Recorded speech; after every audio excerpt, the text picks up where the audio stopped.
TVT au cœur de l'information.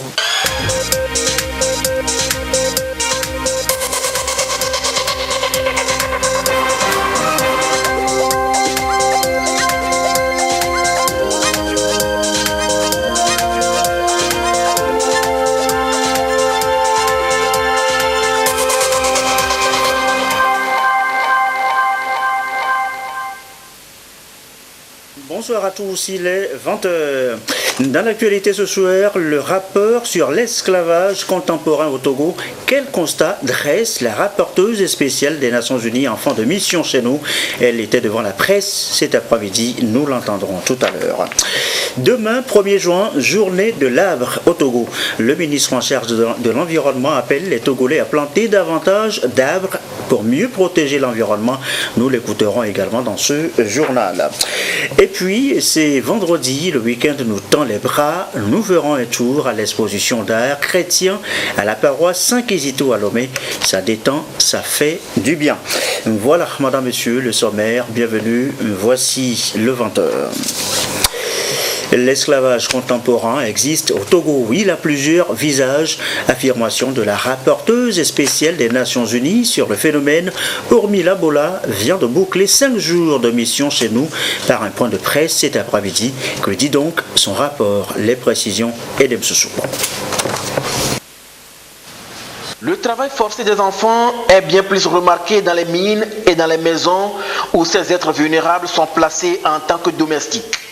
C'est selon la rapporteuse spéciale des Nations Unies sur les formes contemporaines d'esclavage. Les investigations ont été menées dans 3 villes du Togo, notamment Lomé, Sokone et Tabligbo. Urmila Boula a précisé que le Togo doit redoubler d'efforts afin de mettre fin au travail des enfants d'ici à 2025, ceci conformément aux objectifs de développement durable, ODD. Where people are forced to work, children are forced to work in homes. Ma mission au Togo a fait une enquête sur les formes de travaux forcés des enfants, notamment ce qui est de la servitude domestique, qui se caractérise la plupart du temps par le système du confiage où l'enfant est placé et les enfants sont exploités. Nous avons compris que cela affecte les filles qui sont obligées des fois à travailler, et puisque la législation au Togo punit le travail des enfants, puisqu'en bas de 15 ans, l'enfant n'est pas autorisé à travailler. Nous avons eu quart de ces filles qui travaillent dans les maisons et aussi des garçons qui sont obligés à travailler dans les champs, en agriculture, sur les carrés, etc. Ceci étant vu comme des formes d'exploitation des enfants, c'est ça qui a constitué notre travail à faire, puisqu'il est question de voir ce qui en est de la loi au Togo et qui ne permet pas que les enfants puissent être exposés à des formes de travaux.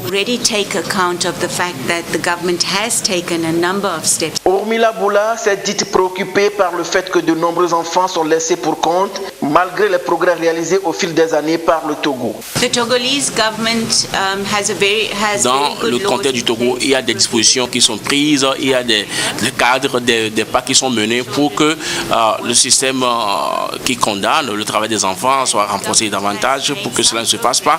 Alors donc, il est question de pouvoir encourager le gouvernement à aller beaucoup plus dans ce sens-là, et on ne peut pas les contraindre à cela, mais encourager à ce que tout ce qui peut être mené comme effort, sensibilisation, etc., afin qu'on puisse mettre fin au travail des enfants et encourager davantage que les efforts soient menés afin de rester en conformité aux dispositions sous-régionales et internationales auxquelles ils ont volontairement et librement adhéré, sinon qu'ils ont ratifié.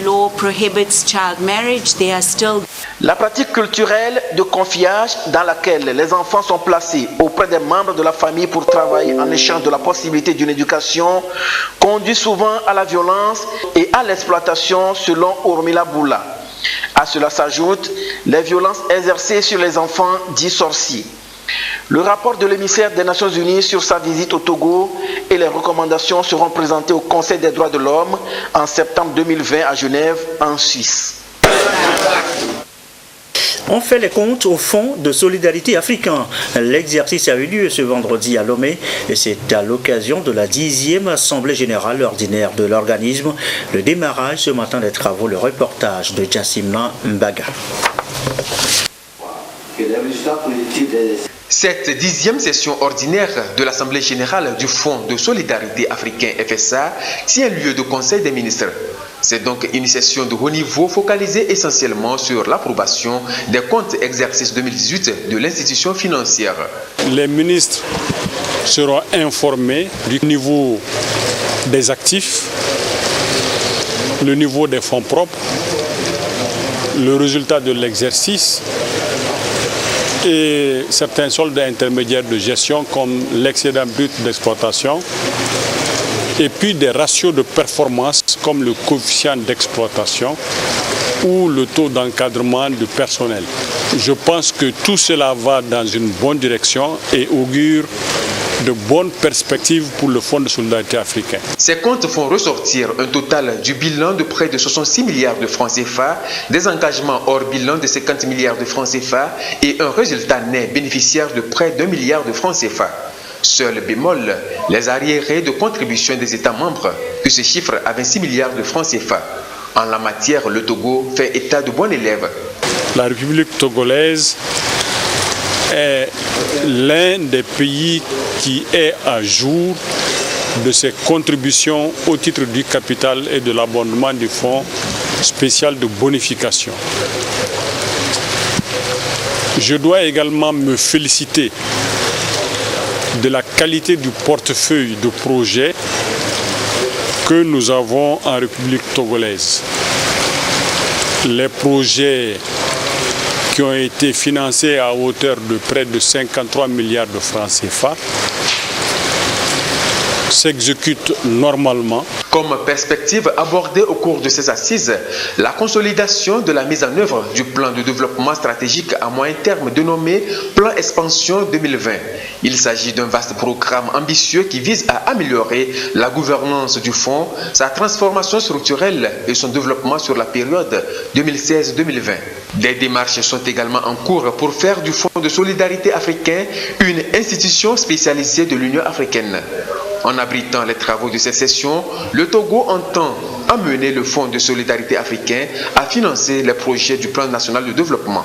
Cette session se tient au moment où le Togo met en œuvre son Plan national de développement PND 2018-2022, qui répond à la vision de son Excellence Monsieur le Président de la République, Faure Essozina Gnassingbé, de transformer structurellement l'économie togolaise pour une croissance forte, résiliente, inclusive et génératrice d'emplois décents. Ce plan nécessite des financements à hauteur de 4 622 milliards de francs CFA, dont les 2/3 seront portés par le secteur privé. Je ne doute pas que le Fonds de solidarité africain, dont la mission est de participer au développement économique des États africains membres, contribuera au financement des projets structurants de ce plan à travers ces mécanismes d'intervention. Je saisis cette opportunité pour inviter les partenaires du Fonds de solidarité africain ainsi que les banques, les institutions financières et le secteur privé à saisir l'opportunité de ce plan pour fructifier leurs affaires. C'est le 21 décembre 1976 que le Fonds de solidarité africain a vu le jour suite à l'accord de Paris. Il a pour mission fondamentale de participer au développement économique des États africains membres en contribuant au financement de projets structurants à travers notamment la garantie financière, le refinancement des prêts et la bonification des taux d'intérêt. Cette 10e session coïncide avec le 40e anniversaire des premières opérations du Fonds en faveur des économies de ces 14 États membres. 6 autres pays, dont la Guinée-Bissau, se préparent à intégrer le fonds. Et à chacun ses contributions au plan national de développement. Ingénieurs et techniciens du Togo veulent eux aussi apporter leur pierre à la réalisation du PND. Ils étaient en réflexion cet après-midi à Lomé. Alors que peut-on attendre de ces bonnes volontés? Eh bien, voyons cela avec Gérald Agoudou.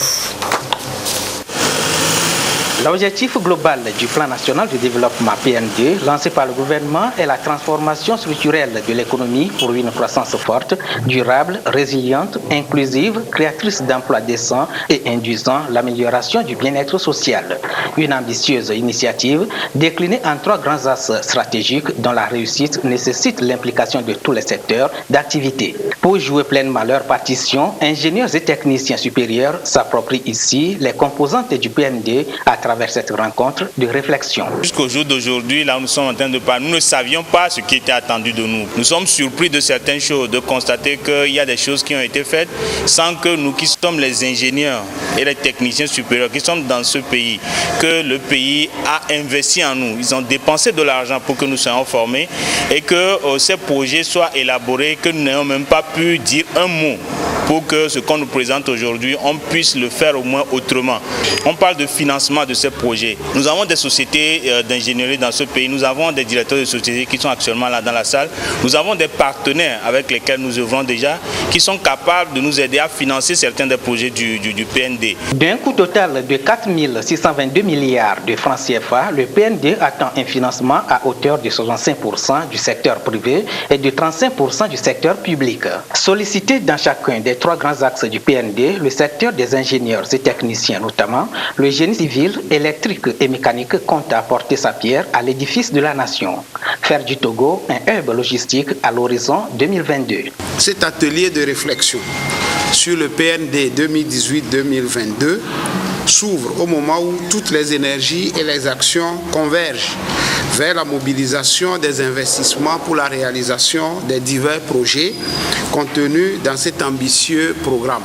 Le PN2 2018-2022 dispose d'au moins 15 projets d'envergure.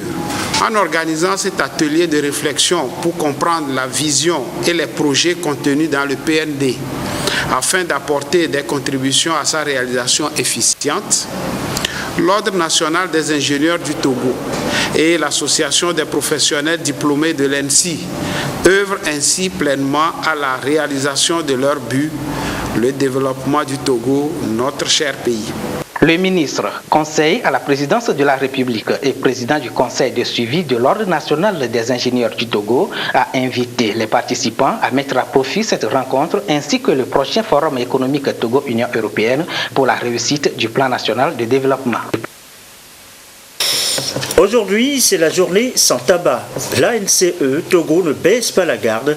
L'ONG attire une fois encore l'attention des dirigeants sur les conséquences désastreuses de la consommation du tabac sur la santé publique. Sandra Ziabé.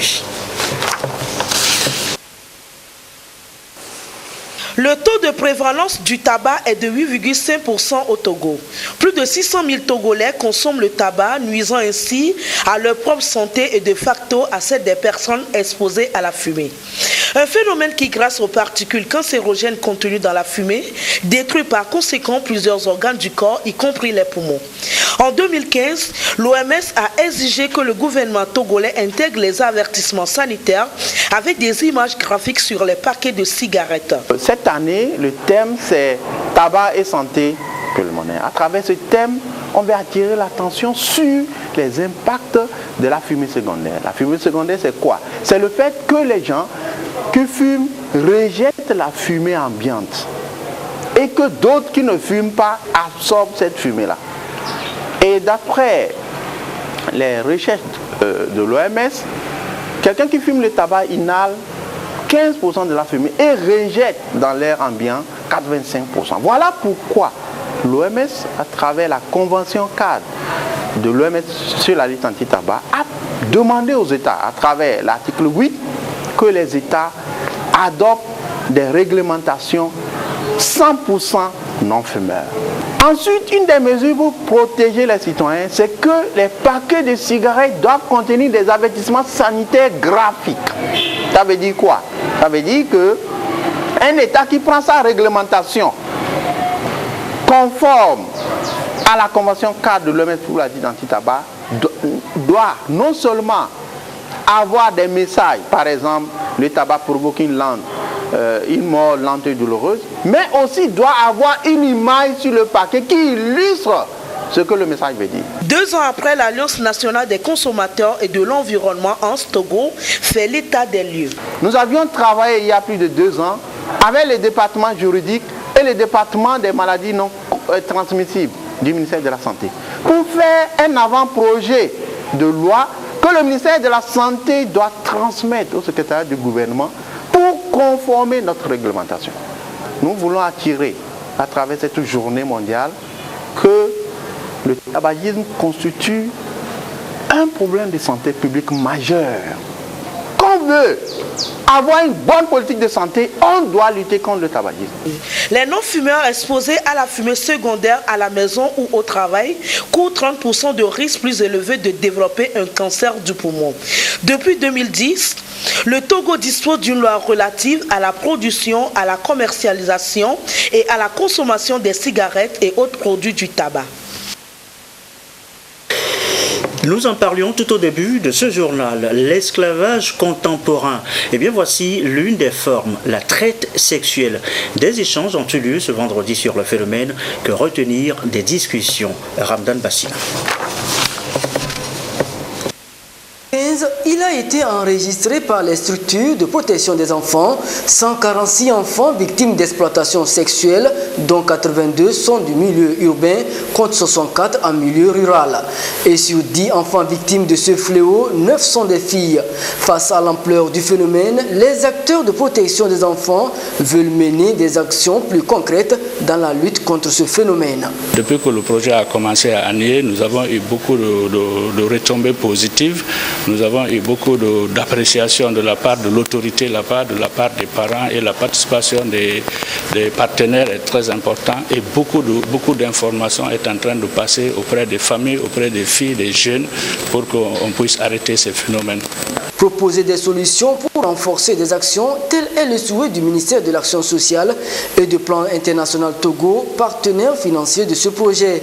Déjà mis en œuvre dans la préfecture de Lanié, les résultats sont déjà disponibles et font objet de partage. Nous avons eu déjà à renforcer les capacités des acteurs de protection de l'enfant par rapport à la thématique. Nous avons également travaillé avec les jeunes. Et avec les jeunes, nous avons entamé une campagne digitale sur le phénomène de la traite sexuelle des enfants. Le gouvernement a ratifié un certain nombre de textes, a pris des mesures sur le plan législatif, sur le plan institutionnel et sur le plan programmatique. Cet apport est très grand. Il vient renforcer les efforts du gouvernement en matière de lutte contre ce phénomène. Ce projet que pilote Relitet, c'est un projet dont les résultats permettront de protéger la victime elle-même, c'est-à-dire les enfants. Les résultats permettront de protéger la communauté. Les résultats permettront de faire en sorte que toutes les communautés soient protégées contre ce phénomène et que le Togo sorte gagnant. La rencontre organisée en collaboration avec le réseau de lutte contre la traite des enfants au Togo permettra de lutter contre l'atteinte à la dignité de ces enfants à divers niveaux. Ça tombe bien. Demain, c'est samedi. Demain, c'est le 1er juin, la journée de l'arbre au Togo. Dans un message aux populations, le ministre de l'Environnement, du Développement durable et de la Protection de la Nature appelle, vous allez l'entendre, tous les Togolais à planter un arbre, à mieux protéger davantage l'environnement. Augustin Kossi. Lorsqu'en 1977, Feu Gnassingbé Eyadema instaurait la journée nationale de l'arbre, l'homme avait une vision écologique presque prophétique. Lutter contre l'avancée du désert et préserver les ressources forestières au Togo. Le 1er juin, journée dédiée à la protection des arbres et de l'environnement, appelle chaque Togolais à mettre en terre un plan, symbole de reboisement. 42 ans après, l'initiative a fait du chemin et l'engouement des citoyens en est un indicateur.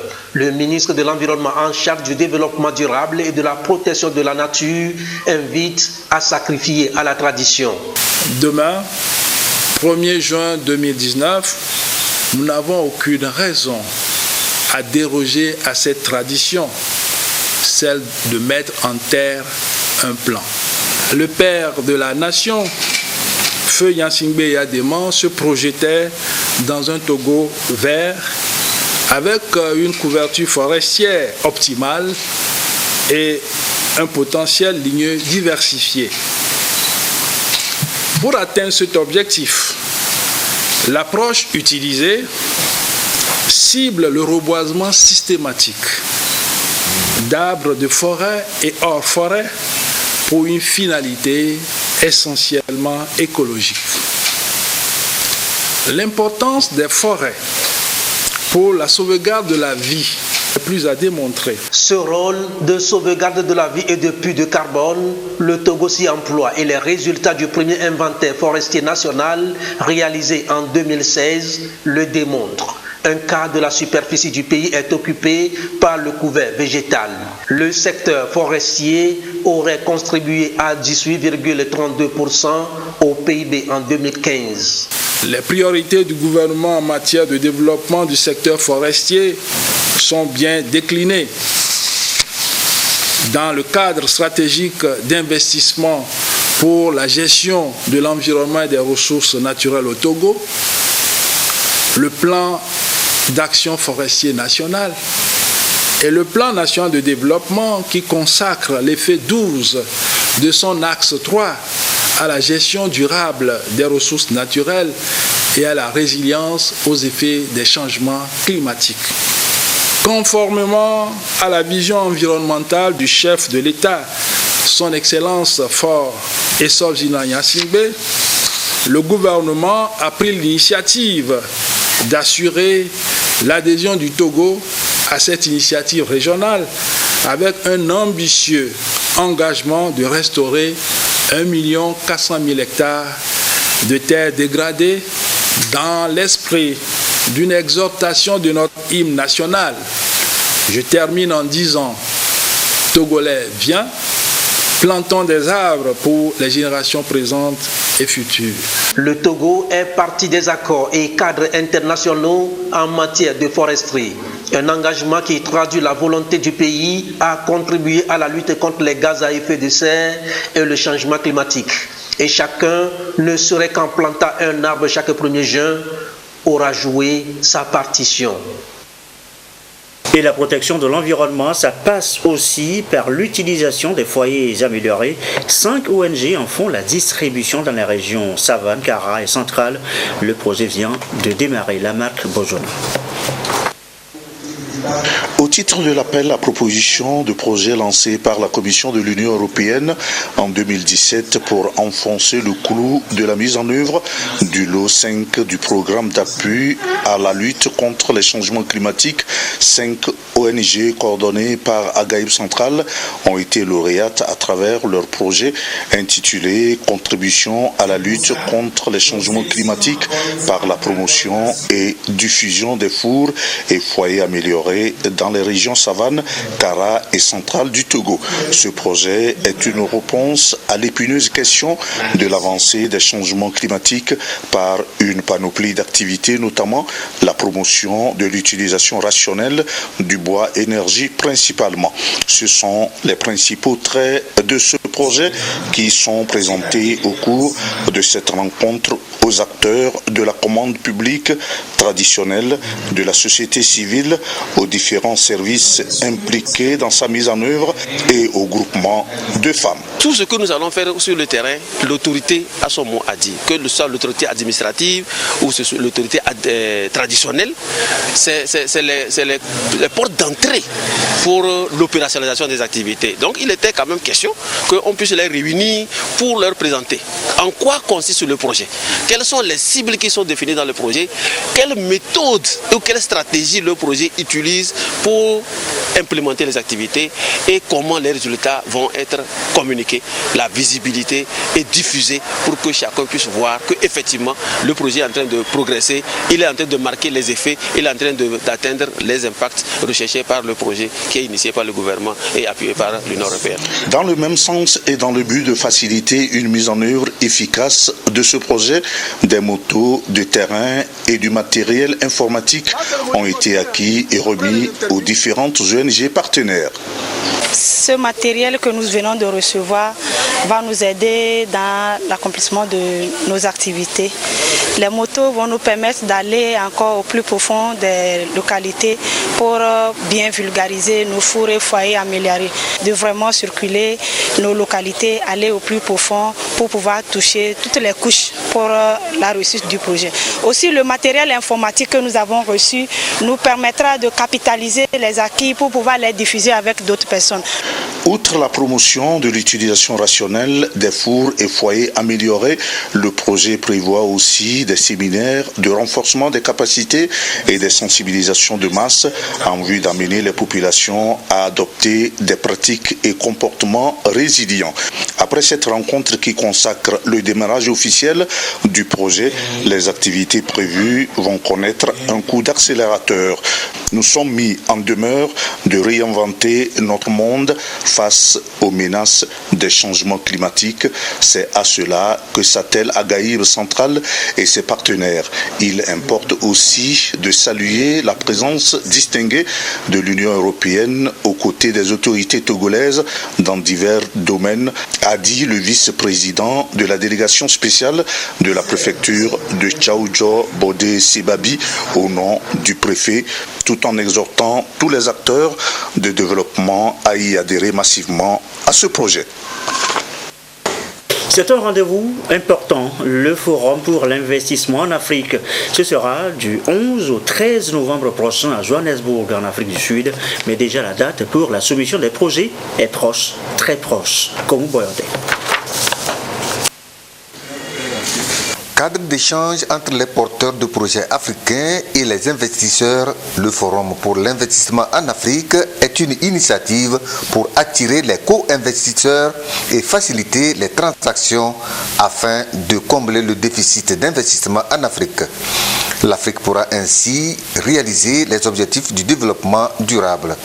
Les opérateurs économiques togolais sont attendus à cette rencontre deuxième du genre qui aura lieu du 11 au 13 novembre à Johannesburg, en Afrique du Sud. Les critères pour soumissionner au projet de l'AIF, il faut d'abord avoir la taille du projet, la domiciliation du projet. Il faut des projets qui vont de 15 millions de dollars à 100 millions de dollars selon le groupe de pays visé. L'étape de préparation des projets, parce qu'il faut avoir des études de faisabilité déjà prêtes.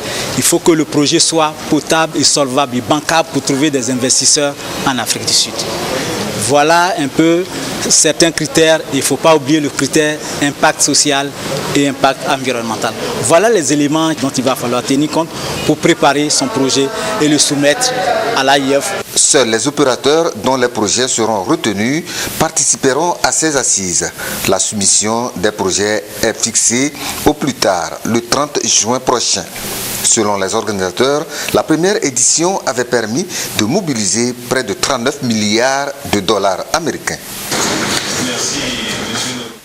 La Caisse nationale de sécurité sociale, CNS, a pris le train du numérique depuis quelques mois pour le bonheur de ses partenaires. Quelles sont les innovations introduites dans le fonctionnement de ce service et à quoi serviront donc ces innovations? Eh bien, la réponse ce soir dans l'émission tout à l'heure à partir de 21h, l'émission au cœur de la nation avec Anita Ati-Ngaku. Dans le reste de l'actualité, ce recueil thématique des décisions du comité de règlement des différends de l'ARMP, synthèse des décisions du CRD de 2012 à 2018. C'est le titre du tout premier ouvrage de Essowe Ali. Il a été dédicacé hier à Lomé. L'auteur a répertorié l'ensemble des décisions rendues par le CRD lors des litiges entre les opérateurs économiques et l'ARMP. Sonia Medico.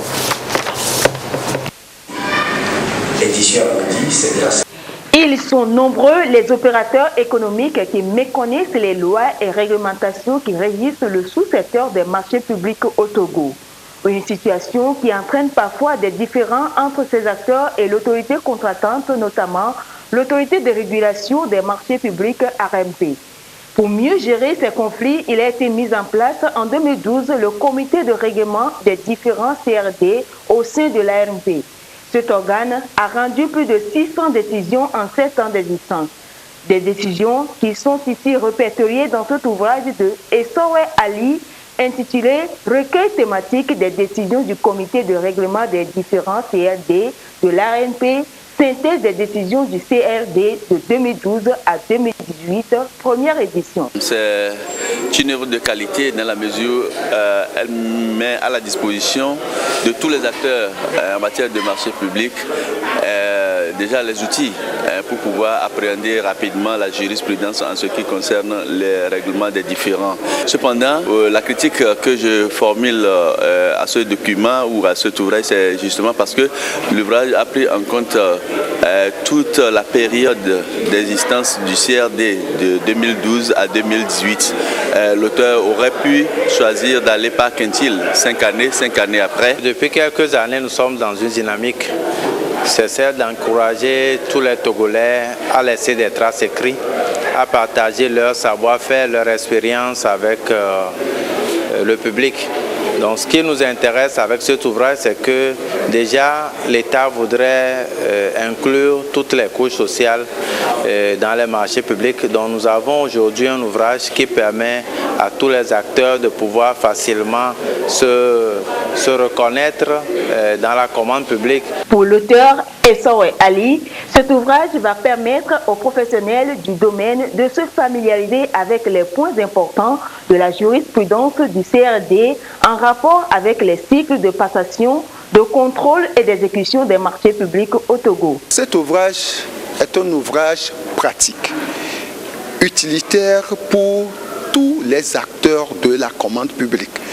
D'abord, les agents qui sont dans les commissions de passation, commission de contrôle, la personne responsable des marchés publics, quelle doit être leur attitude devant une situation au cours de la passation des marchés publics. L'autorité de régulation des marchés publics, à travers le CRD, a déjà planché sur le sujet.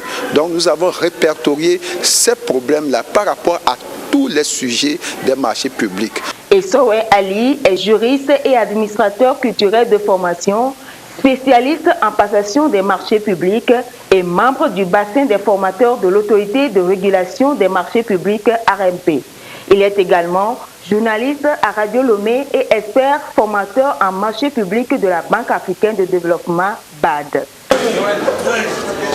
Et puis je vous l'annonçais dans les titres, l'exposition d'Alex Adegbenyon, des tableaux qui font la lumière sur l'art chrétien à la paroisse Saint-Quisito de Lomé.